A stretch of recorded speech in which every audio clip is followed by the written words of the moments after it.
Assalamualaikum warahmatullahi wabarakatuh. Mohon izin Bapak, izin memperkenalkan diri. Nama Harisma Nisa Stianingrum, NIT 57201131317499.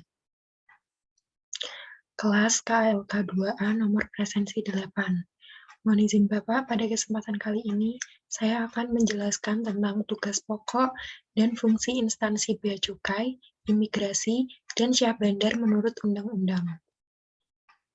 Tugas Direktorat Jenderal Bea dan Cukai yaitu menyelenggarakan perumusan dan pelaksanaan kebijakan bidang pengawasan, penegakan hukum, pelayanan, dan optimalisasi penerimaan negara di bidang kepabeanan dan cukai sesuai dengan ketentuan peraturan perundang-undangan.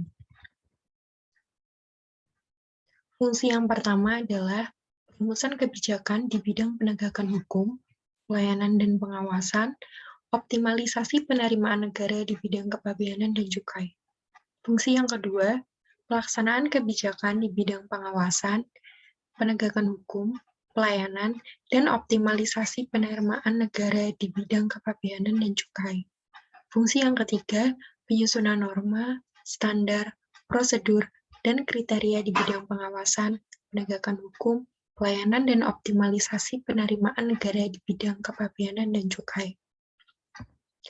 Fungsi yang keempat, yaitu pemberian bimbingan teknis dan supervisi di bidang pengawasan, penegakan hukum, pelayanan, dan optimalisasi penerimaan negara di bidang kepabeanan dan cukai. Fungsi yang kelima, pelaksanaan pemantauan, evaluasi, dan pelaporan di bidang pengawasan, penegakan hukum, pelayanan, dan optimalisasi penerimaan negara di bidang kepabeanan dan cukai. Fungsi yang keenam, pelaksanaan administrasi Direktorat Jenderal Bea dan Cukai.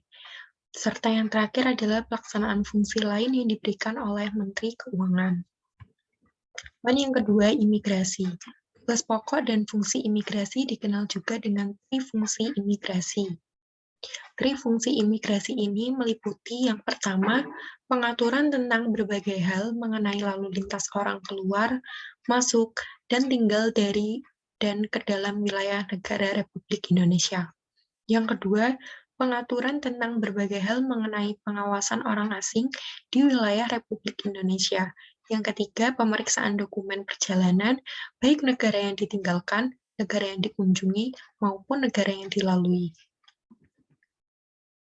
Berdasarkan batas teritorial negara Republik Indonesia yang diakui secara internasional, maka timbul yurisdisika atau hak dan kewajiban hukum Indonesia atas setiap orang, benda, dan perbuatan yang berada dan terjadi di bawah dan di atas wilayah Indonesia.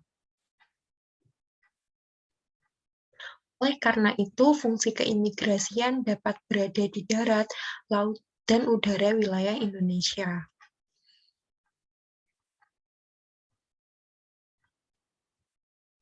Kedudukan tugas dan fungsi imigrasi berdasarkan Pasal 528. Direktorat Jenderal Imigrasi adalah unsur pelaksana yang berada di bawah dan bertanggung jawab kepada Menteri Hukum dan Hak Asasi Manusia.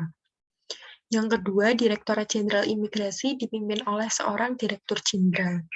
Pasal berikutnya, Pasal 529 adalah Direktorat Jenderal Imigrasi mempunyai tugas merumuskan serta melaksanakan kebijakan dan standarisasi teknis di bidang imigrasi. Untuk melaksanakan tugas bagaimana dimaksud dengan Pasal 529, Direktorat Jenderal Imigrasi menyelenggarakan fungsi sebagaimana diatur dalam Pasal 530. Yang pertama, rumusan kebijakan di bidang imigrasi. Yang kedua, pelaksanaan kebijakan di bidang imigrasi. 3.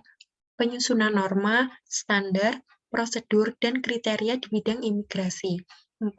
Pemberian bimbingan teknis dan evaluasi di bidang imigrasi. Dan yang terakhir yaitu pelaksanaan administrasi Direktorat Jenderal Imigrasi. Poin yang terakhir adalah kesyahbandaran.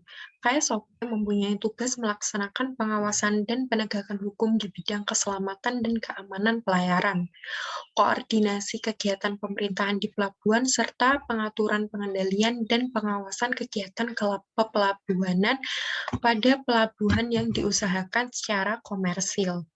Dalam melaksanakan tugasnya, KSOP memiliki fungsi yang pertama adalah pelaksanaan pengawasan dan pemenuhan kelaik kelautan kapal.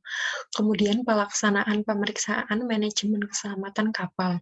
Yang ketiga, pelaksanaan pengawasan keselamatan dan keamanan pelayaran terkait dengan B3. Yang keempat, pelaksanaan pemeriksaan kecelakaan kapal.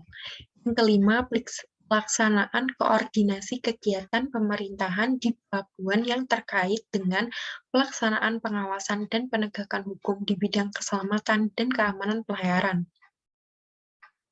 Selanjutnya, pelaksanaan penyusunan rencana induk pelabuhan, daerah lingkungan kerja, dan daerah lingkungan kepentingan pelabuhan. Nomor 7, pelaksanaan penyediaan, pengaturan, dan pengawasan penggunaan lahan daratan dan perairan pelabuhan.